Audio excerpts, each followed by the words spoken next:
நீங்கள் ஸ்டூடியோலலாம் போய் ஃபோட்டோ எடுக்கும்போது உங்களை சுற்றி ஒரு 4 லைட் வச்சு நல்லா பளிச்சுன்னு உங்களை பிரைட்டாக அப்படியே பிரகாசமாக ஃபோட்டோ எடுப்பாங்க இல்லையா? அதே மாதிரி நீங்கள் தேவனை நோக்கி பார்க்கும்போது உங்கள் முகம் பிரகாசம் அடையும்னு வேதம் சொல்லுது. வேதத்தில் பாருங்கள், அவர்கள் அவரை நோக்கி பார்த்து பிரகாசம் அடைந்தார்கள், அவர்கள் முகங்கள் வெட்கப்படவில்லை.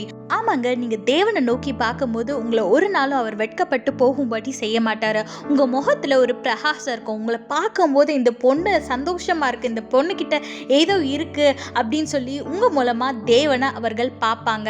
நீங்கள் மனுஷங்களை நோக்கி பார்க்கும்போது உங்களுக்கு பிரச்சனையோ ஏதோ தேவையோ வரும்போது அவங்கள நோக்கி பார்க்கும்போது அவங்க எந்த உதவியும் செய்ய மாட்டாங்க.